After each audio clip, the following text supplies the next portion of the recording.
So now that we've done some discussion about economics, we're going to talk a little bit about immigration. And when we talk about immigration, there's a couple of things that we sort of need to talk about, most of which are happening outside of Canada. They just affect what's going on in Canada. So the first of those is something we talked a little bit about last week, which is that idea about immigration from the United States. So the Revolutionary War in the United States is a war where the United States decided it didn't want to be part of the British Empire anymore. So we can talk, that's a whole other bit of history, but there are a number of people who are living in the United States who really did want to be part of the British Empire. They didn't want to leave. And so about 10,000 of them, the Loyalists, right, arrive moved to Canada because they wanted to continue to be part of the British Empire. And we sort of talked about that as creating tensions between Anglophone and Francophone populations last week. But it's really, really important to sort of understand that as much as that tension exists, right, as much as that tension between Anglophone and Francophone populations after Loyalist immigration exists, they also share something really, really important in that both the Loyalists and the Francophone population of Canada have very strong identities that say, we're not American. And we'll sort of get into this a little later on in our unit, in our discussion here, but there's a lot of expansionist ideas coming out of the United States. And so some of that identity, some of that idea about that's not us, and sort of defining one's identity by sort of setting the boundary and saying that's outside of who we are, is also really important. And that's kind of what the population is doing. So although there are linguistic tensions between Anglophone populations, so the Loyalists coming up from the United States, and the Francophone population that had been in Quebec, in what is now Quebec, beforehand, they also share this identity piece about, yeah, we're not that. We are something different. And so that sort of begins to be a bridge to sort of create a shared identity, right? Because you're sharing this sort of boundary about, yeah, we might have our disagreements, but we're definitely not that. And we'll sort of talk about that idea about we're definitely not that, very much still relevant in Canadian identity today. There's a lot of comparisons that we can talk about between sort of the US and Canada and that kind of piece. Okay?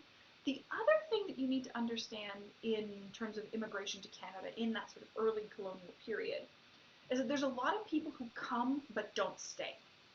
So there's a lot of sort of transitory migration.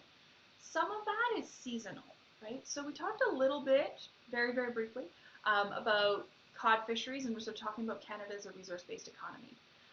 And there is, if you don't sort of have a history in fisheries management, there's really no other way I can explain this than to say the cod fisheries on the Atlantic coast of Canada, sort of along Newfoundland, Labrador, Nova Scotia, New Brunswick, that whole area, the schools of cod that congregated there in the summertime were so rich that for a large number of people, it was 100% economically viable to cross the Atlantic Ocean twice a year. As in, you come across the ocean from Europe, you fish for the spring-summer season, and you catch so much fish that you can go home and live your winters in Europe comfortably because there was that much fish available on the Atlantic coast of Canada. That means that there's a lot of population who is sort of seasonal, right? And we still sort of talk about this in parts of Atlantic Canada where people spend their summers there but not their winters. So people come. So you had communities on the East Coast that would grow pretty dramatically in the summer and then shrink over the winter time. So you had that sort of transitory population. We'll get to this a little later on, but this is actually one of the reasons that Newfoundland doesn't join Canadian Confederation until 1949, because they're like, yeah, we don't really need to. We don't really stay here very often. Like, we're only here for the summer. Why do we need to join Canada? So they did it.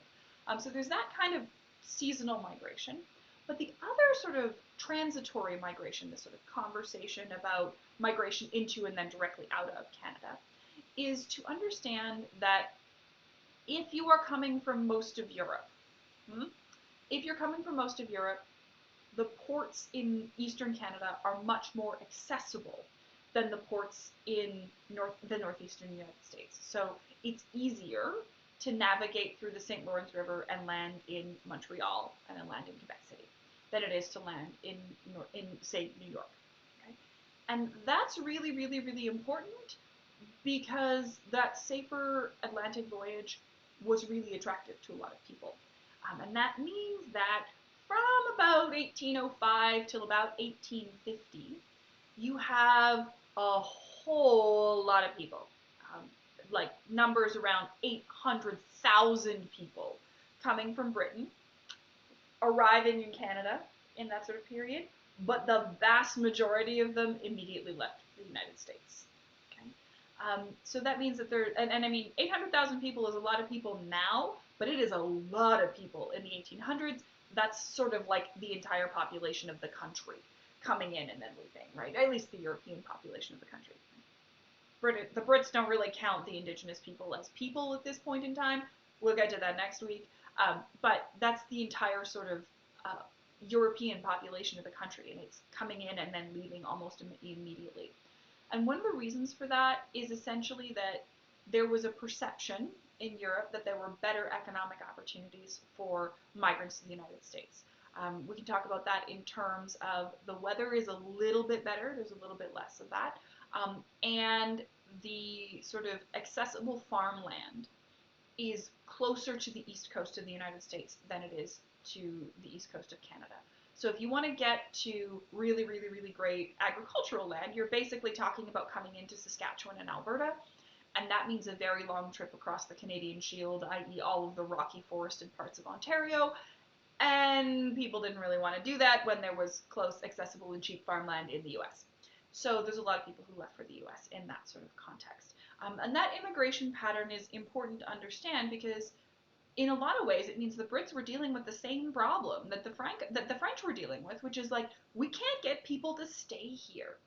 And that idea about getting people to stay here is kind of important because if you want to be able to build a sort of an economy and a sort of sustainable set of communities, you need like a critical mass of people, right? It doesn't make sense to build a mill to transform wheat into flour if there are only 3 people growing grain. It does if there's 100. Because if you've got 100 people, you can keep that mill busy all of the time. Building a mill takes a lot of work, so you kind of don't want to do mills kind of everywhere. If you have, in the same sort of way, it's really hard if you have a really, really, really small community, and this is still sort of the case in a lot of rural environments, to be able to say, oh, we're going to have someone whose only job is to make sure that people don't get sick, right? Like, in order to have communities with doctors, with priests, with lawyers, even with people who deal exclusively in sort of importing and manufacturing and the production of that sort of stuff, you need to have a certain number of people. So that kind of population growth question is really important, and it is one of the challenges that the government of the British government was dealing with at this sort of early period in Canada.